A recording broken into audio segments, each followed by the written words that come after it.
Hello दोस्तों, स्वागत है आप सभी का हमारे चैनल हिंदी साहित्य समाधान में। तो हम लोग आचार्य शुक्ल का हिंदी साहित्य का इतिहास देख रहे हैं, रीतिकाल प्रकरण 2, जिसमें रीति ग्रंथकार कवियों को रखा गया है। अब तक 8 कवियों को हमने पढ़ा और इसके पहले हमने जसवंत सिंह या कुलपति मिश्र को पढ़ा था और अब हम देखने वाले हैं सुखदेव मिश्र को। तो ध्यानपूर्वक क्लास को सुनेंगे और कुछ इंपॉर्टेंट जो टॉपिक हैं उनको नोट करते हुए चलेंगे, क्योंकि यहाँ से प्रश्न बहुत ज्यादा बनने की संभावना रहती है। तो चलिए शुरू करते हैं। सुखदेव मिश्र ये दौलतपुर जिला रायबरेली में इनके वंशज अब तक हैं। तो इनका जन्म कहाँ हुआ था? जिला रायबरेली के दौलतपुर में। कुछ दिन हुए उसी ग्राम के निवासी सुप्रसिद्ध पंडित महावीर प्रसाद द्विवेदी ने इनका एक अच्छा जीवन वृत्त सरस्वती पत्रिका में लिखा था। तो हमारे जो पंडित महावीर प्रसाद द्विवेदी हैं, उनका भी जन्म कहाँ हुआ था? रायबरेली के दौलतपुर में, और वही के सुखदेव मिश्र हैं। तो द्विवेदी जी ने इनका एक अच्छा जीवन वृत्त जो उनकी सरस्वती पत्रिका है उसी में लिखा था। यहाँ से प्रश्न बनता है कि द्विवेदी जी ने सरस्वती पत्रिका में किसका जीवन वृत्त लिखा है जो उनके ही जन्म स्थान से संबंधित है? तो वो है सुखदेव मिश्र।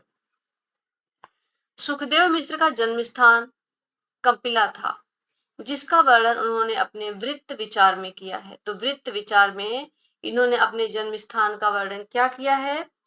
तो किया है कंपिला। इनका कविता काल संवत 1720 से 1760 तक माना जा सकता है। इनके 7 ग्रंथों का पता अब तक है। इनके कुल कितने ग्रंथ मिलते हैं? तो सुखदेव मिश्र के कुल 7 ग्रंथों का पता चलता है। पहला वृत्त विचार संवत 1728, छंद विचार फाजिल अली प्रकाश, रसार्णव, श्रृंगार लता, अध्यात्म प्रकाश संवत 1755 और दशरथ राय। तो इनके मुख्य ग्रंथ कौन कौन से? वृत्त विचार, छंद विचार, फाजिल अली प्रकाश, रसार्णव, श्रृंगार लता, अध्यात्म प्रकाश और दशरथ राय। इनको ध्यान रखना है कि ग्रंथों को। आगे है कि अध्यात्म प्रकाश में कवि ने ब्रह्म ज्ञान संबंधी बातें कही हैं। तो इनके अध्यात्म प्रकाश में क्या है? ब्रह्म ज्ञान संबंधी बातें हैं, जिससे यह जनश्रुति पुष्ट होती है कि वे एक निष्पृह विरक्त साधु के रूप में रहते थे।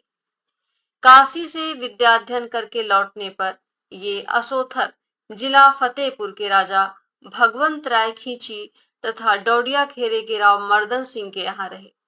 जब ये काशी से विद्याध्ययन करके लौटे तो ये जिला फतेहपुर के राजा थे असोथर के भगवंत राय खींची, और डोडिया खेरे के राजा थे राव मर्दन सिंह। इन्हीं के यहाँ ये रहे थे। कुछ दिनों तक ये औरंगजेब के मंत्री फाजिल अली शाह के यहाँ भी रहे थे। तो जब ये औरंगजेब के मंत्री फाजिल अली शाह के आश्रय में रहे थे, तभी इन्होंने लिखा था फाजिल अली प्रकाश। अंत में मुरार मऊ के राजा देवी सिंह के यहाँ गए। कहाँ गए? मुरार मऊ के राजा देवी सिंह के यहाँ, और जिनके बहुत आग्रह पर ये सकुटुंब दौलतपुर में जा बसे। राजा राज सिंह गौड़ ने इन्हें कविराज की उपाधि दी थी। मोस्ट इंपॉर्टेंट है कि सुखदेव मिश्र को कविराज की उपाधि किसने दी थी? तो राजा राज सिंह गौड़ ने दी थी। राजा राज सिंह गौड़ ने सुखदेव मिश्र को कविराज की उपाधि दी थी। वास्तव में ये बहुत प्रौढ़ कवि थे और आचार्यत्व भी इनमें पूरा था। किसके लिए कहा है? शुक्ल जी ने सुखदेव मिश्र के लिए कहा है कि वास्तव में ये बहुत प्रौढ़ कवि थे और आचार्यत्व भी इनमें पूरा था। छंद शास्त्र पर इनका सा विशद निरूपण और किसी कवि ने नहीं किया है। ये जैसे पंडित थे वैसे ही काव्य कला में निपुण थे। जैसे ही पंडित थे वैसे ही काव्य कला में निपुण थे। फाजिल अली प्रकाश और रसार्णव दोनों में श्रृंगार रस के उदाहरण बहुत ही सुंदर हैं। तो श्रृंगार रस का उदाहरण किस रचना में मिलता है? इनके फाजिल अली प्रकाश में और रसार्णव में। इन्हीं दोनों के उदाहरण इन्होंने दिए हैं कि ननद निनारी सासु मायके सिधारी, आहे रैन आंधियारी भरी सूझत न करू है। पीतम को गौन कविराज न सोहात भौन, दारुण बहत पौन लाग्यो मेघ झरू है। संग न सहेली बैस नवल अकेली, तन परी तल बेली महा लाग्यो मैन सरू है। भई आधी रात मेरो जियरा डरात, जागू जागू रे बटोही यहाँ चोरन को डरू है। जौहे जहाँ मगु नंद कुमार, तहाँ चलिचंद मुखी सुकुमार है। मोतिन ही कुकियो गहनो, सब फूल रही जनु कुंद की डार है। भीतर ही जो लखी सो लखी, अब बाहिर जाहिर होती नदार है। जोन हसी जोन्हे गई मिलियो, मिल जाती जो दूध में दूध की धार है। तो यहाँ तक तो थे सुखदेव मिश्र। अब आते हैं कालिदास त्रिवेदी। ये अंतरवेद के रहने वाले कान्य कुब्ज ब्राह्मण थे। कौन? कालिदास त्रिवेदी अंतरवेद के रहने वाले कान्य कुब्ज ब्राह्मण थे। इनका विशेष वृत्ति ज्ञात नहीं है। जान पड़ता है कि संवत 1745 वाली गोलकुंडे की चढ़ाई में ये औरंगजेब की सेना में किसी राजा के साथ गए थे। इस लड़ाई का औरंगजेब की प्रशंसा से युक्त वर्णन इन्होंने इस प्रकार किया है कि गढ़न गढ़ी से गढ़ी, महल मढ़ी से मढ़ी, बीजापुर ओप्यो दलमल सुघराई में। कालिदास कोप्यो वीर औलिया अलमगीर, तीन तरवार गही भूमि पराई में। बूंदते निकसी मही मंडल घमंड मची, लोहू की लहर हिमगिर की तराई में। गाड़ी के सुझंडा आड़ कीनी बादशाह ताते, डकरी चमुंडा गोलकुंडा की लड़ाई में। तो इन पंक्तियों से ये ज्ञात होता है कि ये औरंगजेब की लड़ाई में उनके साथ गए थे। उनकी प्रशंसा में इन्होंने ये कहा है। कालिदास का जम्बू नरेश जोगजीत सिंह के यहाँ भी रहना पाया जाता है, जिनके लिए संवत 1749 में इन्होंने वार वधु विनोद बनाया था। तो ये वार वधु विनोद किसके लिए बनाया था इन्होंने? तो जम्बू नरेश जोगजीत सिंह के लिए वार वधु विनोद लिखा था। यह नायिका भेद और नक्सिक की पुस्तक है। तो कैसी पुस्तक है वार वधु विनोद? नायिका भेद और नक्सिक की। 32 कवित्तों की इनकी एक छोटी सी पुस्तक जंजीरा बंद है। जंजीरा बंद कालिदास त्रिवेदी की रचना है। इसमें कितने कवित्त हैं? तो इसमें 32 कवित्त हैं जंजीरा बंद में। राधा माधव बुध मिलन विनोद नाम का कोई एक ग्रंथ इनका खोज में मिला है। राधा माधव बुध मिलन विनोद। तो एक तो हो गया वार वधु विनोद, जंजीरा बंद, और तीसरा राधा माधव बुध मिलन विनोद। 3 ग्रंथ इनके यहाँ पर मिल गए। इन रचनाओं के अतिरिक्त इनका बड़ा संग्रह ग्रंथ कालिदास हजारा बहुत दिनों से चलाता है। तो इनका सबसे बड़ा ग्रंथ कौन सा है? कालिदास हजारा, कालिदास त्रिवेदी का। इस संग्रह के संबंध में शिव सिंह सरोज में लिखा है कि इसमें संवत 1481 से लेकर संवत 1776 तक के 212 कवियों के 1000 पद्य संग्रहित है। कालिदास हजारा में 212 कवियों के 1000 पद संग्रहित है। कवियों के काल आदि के निर्णय में यह ग्रंथ बड़ा ही उपयोगी है। इनके पुत्र कवींद्र और पौत्र दूल्हा भी बड़े अच्छे कवि हुए। तो ये ध्यान देने वाली बात है कि इनके पुत्र का नाम क्या था? इनके पुत्र का नाम था कवींद्र और इनके पौत्र थे दूल्हा। ठीक, दूल्हा को हम पढ़ते हैं और कवींद्र को भी पढ़ते हैं। तो दूल्हा के पिता कवींद्र, कवींद्र के पिता कालिदास त्रिवेदी। ये एक अभ्यस्त और निपुण कवि थे। इनके फुटकल कवित्त इधर उधर बहुत सुने जाते हैं, जिनसे इनकी सहृदयता का अच्छा परिचय मिलता है। इनके 2 कवित्त नीचे दिए जाते हैं कि चूमू कर कंज मंजु अमल अनूप तेरो, रूप के निधान कान मोतन निहारी दे। कालिदास कहे मेरे पास हरे हेरी हेरी, माथे धारी मुकुट लकुट कर डारी दे। कुंवर कन्हैया मुख चंद की चुनैया जारू, लोचन चकोरन की प्यासन निवारी दे। मेरे कर मेहंदी लगी है नंदलाल प्यारे, लट उलझी है नक बेसर संहारी दे। तो ये वाली पंक्ति तो बन गई है। यहाँ से ये प्रश्न बना है कि ये पंक्ति किसकी है? तो ये कालिदास त्रिवेदी की है। मेरे कर मेहंदी लगी है नंदलाल प्यारे, लट उलझी है नक बेसर संहारी दे। हाथ हंसी दीनो भीति अंतर परसी प्यारी, देखत ही छकी मति कान्हर प्रवीण की। निकस्यो झरोखे माज बिगस्यो कमल सम, ललित अंगूठी तामे चमक चुनीन की। कालिदास तहसीलाल मेहंदी के बूंदन की, चारु नख चंदन की लाल अंगुरीन की, कैसी छवि छाजती है छाप और छलान की, सुकंकन चुरीन की जड़ाऊ पहुंचीन की। इसके बाद कालिदास त्रिवेदी के बाद आते हैं एक कवि हैं राम। 11 नंबर पे इनको रखा है शुक्ल जी ने, राम। शिव सिंह सरोज में इनका जन्म संवत 1703 लिखा है और कहा गया है कि इनके कवित्त कालिदास के हजारा में हैं। कालिदास हजारा में किसके कवित्त मिलते हैं? तो कवि राम के। इनका नायिका भेद का एक ग्रंथ श्रृंगार सौरभ, जिसकी कविता बहुत ही मनोरम है। खोज में एक हनुमान नाटक भी इनका पाया गया है।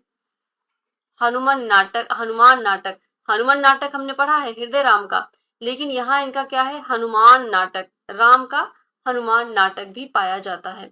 शिव सिंह के अनुसार इनका कविता काल संवत 1730 के लगभग माना जा सकता है। इनका एक कवित्त नीचे दिया जाता है। ये कवित्त को हम पढ़ते हैं, लेकिन ये सबसे पहले जान लेते हैं कि एक कवि हुए हैं राम। कभी भी प्रश्न बन सकता है, ऐसा नहीं है कि प्रसिद्ध है तो नहीं बन सकता, बन सकता है। राम कवि है, शिव सिंह सरोज में इनका वर्णन है और एक इनका ग्रंथ है मोस्ट इम्पॉर्टेंट, इसको ध्यान रखेंगे कि श्रृंगार सौरभ राम का है और हनुमान नाटक, ये दो ग्रंथ इनके पाए जाते हैं। अब इनके कवित्व को देखते हैं। उमड़ी घुमड़ी घन छोड़त अखंड धार, चंचला उठती तामे तरज तरज के, बरही पपीहा भेक पिक खग टेरत हैं, धुनि सुनि प्राण उठे लरज लरज के, कहें कवि राम लखी चमक खदोतन की, पीतम को रही मैं तो बरज बरज के, लागे तन तावन बिनारी मन भावन के, सावन दुवन आयो गरज गरज के। तो ये इनके कवित्व थे, कवि राम के दो ग्रंथ थे, श्रृंगार सौरभ और हनुमान नाटक। श्रृंगार सौरभ नायिका भेद ग्रंथ है, बस इतना ध्यान रखना है, और शिव सिंह सरोज में इनका वर्णन है। अगले कवि आते हैं निवाज। ये अंतर्वेद के रहने वाले ब्राह्मण थे और संवत 1737 के लगभग वर्तमान थे। नाम से लगता है कि मुस्लिम थे, लेकिन ये क्या थे? ये ब्राह्मण थे। निवाज 1737 के लगभग वर्तमान थे। ऐसा प्रसिद्ध है कि पन्ना नरेश महाराज छत्रसाल के यहाँ ये किसी भगवत कवि के स्थान पर नियुक्त हुए थे। कहाँ पर? महाराज छत्रसाल के यहाँ भगवत कवि के रूप में स्थान पर नियुक्त हुए थे, जिस पर भगवत कवि ने यह फब्ती छोड़ी थी। इनके स्थान पर इनको रखा गया था, भगवत कवि के स्थान पर, तो भगवत कवि ने इन पर एक फब्ती छोड़ी थी। क्या कहा था कि भली आजुकल करत हो छत्रसाल महाराज, जहां भगवत गीता पढ़ी तहां कवि पढ़त निवाज। तो ये किसकी है? ये भगवत कवि की है। शिव सिंह ने निवाज का जन्म संवत 1739 लिखा है, जो ठीक नहीं जान पड़ता, क्योंकि इनके शकुंतला नाटक का निर्माण काल संवत 1737 है। निवाज का ग्रंथ कौन सा है? शकुंतला नाटक। दो और निवाज हुए हैं, जिनमें एक भगवंत राय खींची के यहाँ थे। प्रस्तुत निवाज का औरंगजेब के पुत्र आजम शाह के यहाँ रहना भी पाया जाता है। शुक्ल जी कह रहे हैं कि ये जो निवाज हैं, इनका औरंगजेब के पुत्र आजम शाह के यहाँ रहना भी पाया जाता है। इन्होंने शकुंतला नाटक का आख्यान दोहा, चौपाई, सवैया आदि छंदों में लिखा। इनके फुटकल कवित्त बहुत स्थानों पर संग्रहित मिलते हैं, जिनमें इनकी काव्य कुशलता और सहृदयता टपकती है। भाषा इनकी बहुत परिमार्जित, व्यवस्थित और भावोपयुक्त है। किसके लिए कहा है? तो ये निवाज के लिए कहा है शुक्ल जी ने। ये भी इंपॉर्टेंट है कि भाषा इनकी बहुत परिमार्जित, व्यवस्थित और भावोपयुक्त है। निवाज के लिए कहा शुक्ल जी ने। आगे है कि उसमें भर्ती के शब्द और वाक्य बहुत ही कम मिलते हैं। भर्ती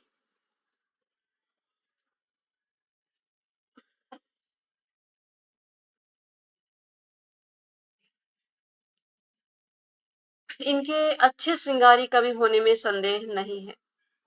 ये भी लाइन इंपॉर्टेंट है, इनके अच्छे श्रृंगारी कवि होने में संदेह नहीं है, शुक्ल जी ने निवाज के लिए कहा है। संयोग श्रृंगार के वर्णन की प्रवृत्ति इनकी विशेष जान पड़ती है।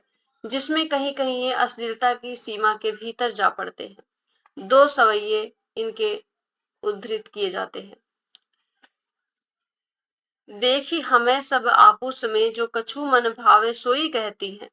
ये घर हाई लुगाई सबे, निस्दोष निमाज हमें दहती है। बातें चवाव भरी सुन के, रिस आवत पे चुप हुए रहती हैं। कान पियारे तिहारे लिए, सिगरे ब्रज को हंसिबो सहती हैं।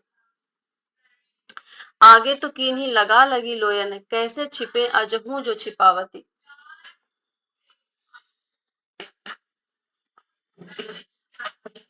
तू अनुराग को शोधा कियो, ब्रज की बनिता सब यो ठहरावती। कौन संकोच रह्यो है निवाज, जो तू तरसे उनहु तरसावती। बावरी जो पे कलंक लग्यो, तो निशंक हुए क्यों नहीं अंक लगावती। ये वाली लाइन से बना है प्रश्न। ये किसकी है? तो ये निमाज की है कि बावरी जो पे कलंक लग्यो, तो निशंक हुए क्यों नहीं अंक लगावती। आगे आते हैं हमारे प्रसिद्ध कवि देव। इनको देखते हैं। देव इटावा के रहने वाले सनाढ़ ब्राह्मण थे। देव कहाँ के रहने वाले थे? इटावा के रहने वाले थे। कुछ लोगों ने इन्हें कान्यकुब्ज सिद्ध करने का भी प्रयत्न किया है। इनका पूरा नाम देवदत्त था। देव का पूरा नाम क्या था? तो देवदत्त था। भाव विलास का रचना काल इन्होंने 1746 में दिया है और उस ग्रंथ निर्माण के समय अपनी अवस्था 16 ही वर्ष की कही है। तो इन्होंने अपनी अवस्था 16 वर्ष किस ग्रंथ में कही है? भाव विलास में। इस हिसाब से इनका जन्म संवत 1730 निश्चित होता है। 1730 को अब अगर हम ईस्वी में कन्वर्ट करते हैं तो ये हो जाएगा 1673 ईस्वी। इसके अतिरिक्त इनका और कुछ वृत्तांत नहीं मिलता। इतना अवश्य अनुमित होता है कि इन्हें कोई अच्छा उदार आश्रयदाता नहीं मिला जिसके यहाँ रहकर इन्होंने सुख से कालयापन किया हो। ये बराबर अनेक रईसों के यहाँ एक स्थान से दूसरे स्थान पर घूमते रहे पर कहीं जमे नहीं। इसका कारण या तो इनकी प्रकृति की विचित्रता माने या इनकी कविता के साथ उस काल की रुचि या असामंजस्य। इन्होंने अपने अष्टयाम और भाव विलास को औरंगजेब के बड़े पुत्र आजम शाह को सुनाया था, जो हिंदी कविता के प्रेमी थे। इसके पीछे इन्होंने भवानी दत्त वैश्य के नाम पर भवानी विलास और कुशल सिंह के नाम पर कुशल विलास लिखा। तो भवानी दत्त वैश्य के नाम पर क्या लिखा? भवानी विलास। और कुशल सिंह के नाम पर लिखा कुशल विलास। फिर मर्दन सिंह के पुत्र राजा उद्योत सिंह वैश्य के लिए प्रेम चंद्रिका बनाई। तो इन्होंने प्रेम चंद्रिका जो लिखी थी वो किसके लिए लिखी? राजा उद्योत सिंह वैश्य के लिए। इसके उपरांत ये बराबर अनेक प्रदेशों में भ्रमण करते रहे। इस यात्रा के अनुभव का इन्होंने अपने जाति विलास नामक ग्रंथ में कुछ उपयोग किया। तो जो ये भ्रमण करते थे अनेक देशों में, उसका अनुभव, उस यात्रा का अनुभव इन्होंने किस में किया? तो जाति विलास में किया है। इस ग्रंथ में भिन्न भिन्न जातियों और भिन्न भिन्न प्रदेशों की स्त्रियों का वर्णन है। ये भी इंपॉर्टेंट लाइन है कि इनके किस ग्रंथ में भिन्न भिन्न जातियों और भिन्न भिन्न प्रदेशों की स्त्रियों का वर्णन है? तो जाति विलास में, क्योंकि इसमें यात्रा का अनुभव है तो अलग अलग प्रदेशों की स्त्रियों का भी वर्णन है और अलग अलग जातियों का भी वर्णन है। वर्णन में उनकी विशेषताएं अच्छी तरह व्यक्त हुई हो यह बात नहीं है। इतने पर्यटन के बाद जान पड़ता है कि इन्हें एक अच्छे आश्रयदाता राजा मोतीलाल मिले। अब इनको कौन मिला? राजा मोतीलाल, जिनके नाम पर संवत 1783 में इन्होंने रस विलास नामक ग्रंथ बनाया। तो अब इनका जो रस विलास नामक ग्रंथ है ये किसके लिए बनाया? राजा मोतीलाल के लिए। इन राजा मोतीलाल की इन्होंने अच्छी तारीफ की है, जैसे मोतीलाल भूप लाख पोखर लेवैया, जिन्ह लाखन खर्च रच आखर खरीदे। तो ये इन्होंने मोतीलाल के लिए कहा है उनकी तारीफ में। और मोतीलाल के लिए इन्होंने क्या लिखा? रस विलास लिखा। इसके बाद रीतिकाल के प्रतिनिधि कवियों में शायद सबसे अधिक ग्रंथ रचना देव ने की है। तो रीतिकाल में सबसे अधिक ग्रंथ लिखने वाले कवि देव हैं। कोई इनकी रची पुस्तकों की संख्या 52 और कोई 72 तक बतलाते हैं। जो हो, इनके निम्नलिखित ग्रंथों का तो पता है। जो इतने ग्रंथ दिए हैं, शुक्ल जी कह रहे हैं कि इतने जो ग्रंथ दिए गए हैं इनका तो पता ही है, तो उनको देखते हैं। भाव विलास, अष्टयाम, भवानी विलास, सुजान विनोद, प्रेम तरंग, राग रत्नाकर, कुशल विलास, देवचरित, प्रेम चंद्रिका, जाति विलास, रस विलास, काव्य रसायन या शब्द रसायन, सुख सागर तरंग, वृक्ष विलास, पावस विलास, ब्रह्म दर्शन 25, तत्व दर्शन 25, आत्म दर्शन 25, जग दर्शन 25, रसानंद लहरी, प्रेम दीपिका, नखशिख और प्रेम दर्शन। तो कितने ग्रंथ हो गए? कुल 23 ग्रंथ हैं। शुक्ल जी ने इनके 23 ग्रंथों का यहाँ पर वर्णन किया हुआ है। ग्रंथों की अधिक संख्या के संबंध में यह जान रखना भी आवश्यक है कि देव जी अपने पुराने ग्रंथों के कवित्वों को इधर दूसरे क्रम में रखकर एक नया ग्रंथ प्रायः तैयार कर दिया करते थे। इससे वे ही कवित्व बार बार इनके अनेक ग्रंथों में मिलेंगे। सुख सागर तरंग प्रायः अनेक ग्रंथों से लिए हुए कवित्वों का संग्रह है। ये लाइन भी इंपॉर्टेंट है कि सुख सागर तरंग प्रायः अनेक ग्रंथों से लिए हुए कवित्वों का संग्रह है। राग रत्नाकर में राग रागिनियों के स्वरूप का वर्णन है। अष्टयाम तो रात दिन के भोग विलास की दिनचर्या है।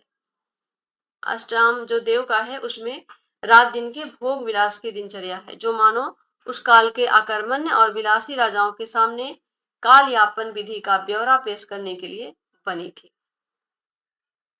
ब्रह्म दर्शन 25 और तत्व दर्शन 25 में जो विरक्ति का भाव है वह बहुत संभव है कि अपनी कविता के प्रति लोग की उदासीनता देखते देखते उत्पन्न हुई हो। तो उदासीनता और विरक्ति का भाव ये किसमें है? तो ये इनके तत्व दर्शन 25 में है और ब्रह्म दर्शन 25 में है। ये आचार्य और कवि दोनों रूपों में हमारे सामने आते हैं। किसके लिए कह रहे हैं? तो ये देव के लिए शुक्ल जी कह रहे हैं कि ये आचार्य और कवि दोनों रूपों में हमारे सामने आते हैं। ये पहले ही कहा जा चुका है कि आचार्यत्व के पद के अनुरूप कार्य करने में रीति काल के कवियों में पूर्ण रूप से कोई समर्थ नहीं हुआ। कुलपति और सुखदेव ऐसे साहित्य शास्त्र के अभ्यासी पंडित भी विशद रूप में सिद्धांत निरूपण का मार्ग नहीं पा सके। बात यह थी कि एक तो ब्रजभाषा का विकास काव्योपयोगी रूप में हुआ, विचार पद्धति के उत्कर्ष साधन के योग्य वह न हो पाई। दूसरे उस समय पद्य में ही लिखने की परिपाटी थी, अतः आचार्य के रूप में देव को भी कोई विशेष स्थान नहीं दिया जा सकता। शुक्ल जी कह रहे हैं कि आचार्य के रूप में देव को कोई विशेष स्थान नहीं दिया जा सकता। कुछ लोगों ने भक्तिवश अवश्य और बहुत सी बातों के साथ इन्हें कुछ शास्त्रीय उद्भावना का श्रेय भी देना चाहा है। वे ऐसे ही लोग हैं जिन्हें तात्पर्य वृत्ति एक नया मालूम होता है और जो संचारियों में एक छल और बढ़ा हुआ देखकर चौंकते हैं। तो संचारी भाव में जो एक छल नामक संचारी भाव बढ़ा हुआ है वो किसने बढ़ाया था? देव ने ही बढ़ाया था। छल नामक संचारी भाव को देव ने एक संचारी भाव माना था, तो उसी के विषय में शुक्ल जी कह रहे हैं। न्यायिकों की तात्पर्य वृत्ति बहुत काल से प्रसिद्ध चली आ रही है और यह संस्कृत के सब साहित्य मीमांसकों के सामने थी।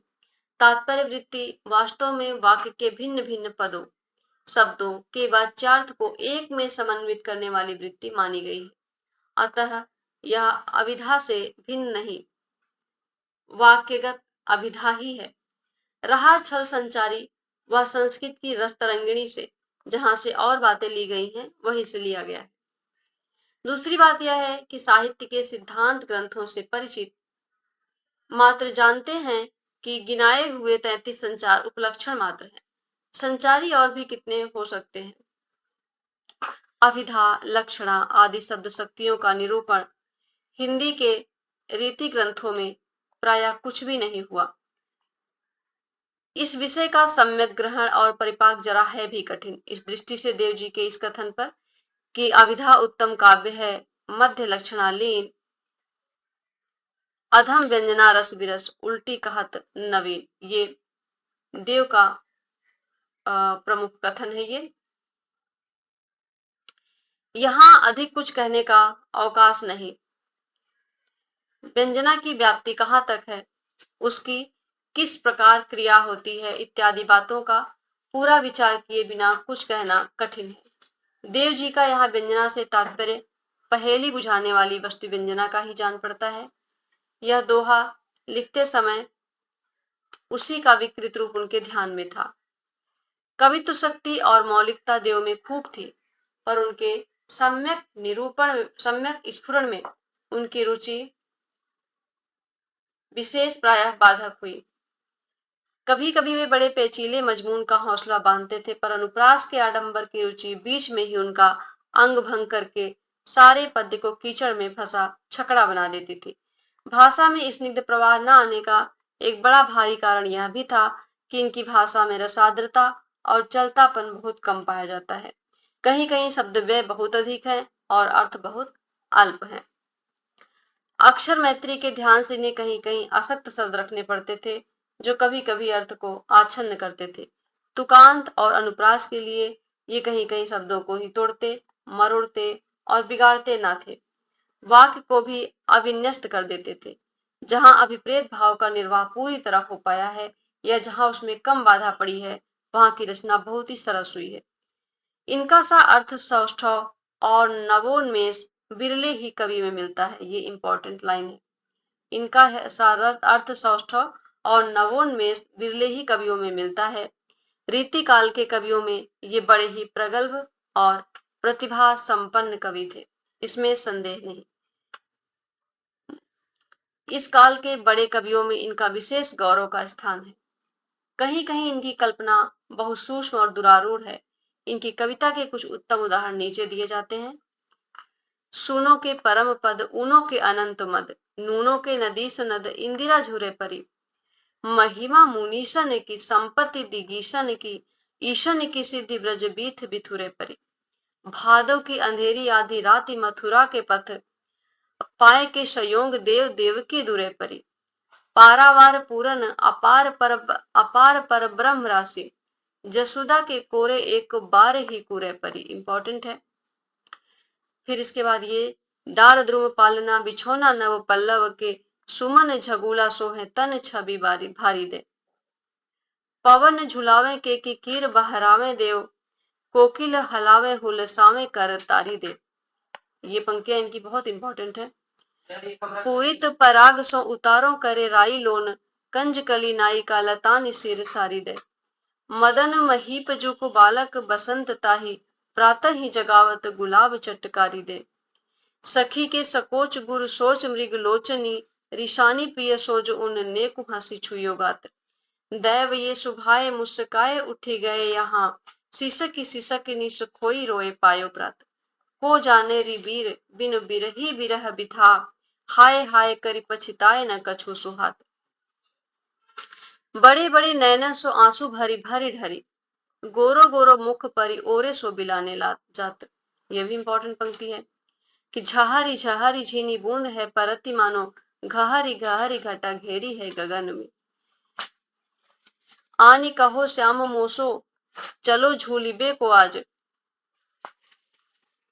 फूली न समानी भई ऐसी हो मगन में, चाहत उठ्यो उठ गई सो निगोड़ी नींद, सोई भागी गए मेरे जानी वा जगन में, आंख खोली देखो तो न घन है न घन श्याम, वे छाई बूंदे मेरे आंसू है दृगन में। फिर है कि सासन ही में समीर गयो और आंसू ही सब नीर गयो ढर, तेज गयो गुण ले अपनो और भूमि गई तनु की तनु ताकर, देव जिये मिली बेई की आस के आसों पास आकाश रहो भरी, जा दिन ते मुख फेरी हंसे हरहेरी जी हियो जुलियो हरि जू हरि, जबते कुंवर कान्ह रावरी कला निधान, जबते कुंवर कान्ह रावरी कला निधान, कान परी वाके कहूं सुजस कहानी सी,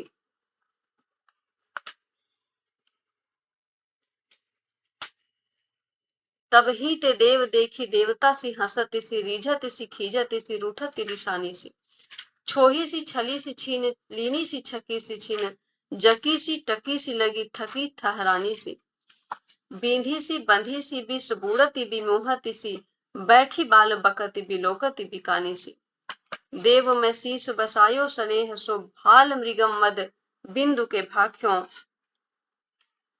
लय मखतूल गुहे गहने रस मूरति बंत सिंगार के चाक्यो। सांवरे लाल को सांवरो रूप में नैनन को कजरा करी राख्यो। धार विधाय धासी निरधार हुए आय फसी उपसी न उधोरी। री अंगराय गिरी गहिगी गही फेरे फिरी न घिरी नहीं घेरी। देव कछु अपनो बस नारस लालच लालच तैं भई चेरी। बेग ही बूढ़ी गई पखियां अखियां मधु की मखियां भई मेरी। ये वाली पंक्ति बनती है कि बेग ही बूढ़ गई पखियां अखियां मधु की मखियां भई मेरी। तो यहां तक हमने रीतिकालीन कवि देव को पढ़ा। इसके आगे आएंगे श्रीधर, इनको हम देखेंगे अगली क्लास में। तब तक के लिए आप लोग पढ़ते रहिए ध्यानपूर्वक, इन सबको नोट कर लीजिए जितने भी इंपॉर्टेंट टॉपिक हैं। मिलते हैं अगली क्लास में। धन्यवाद।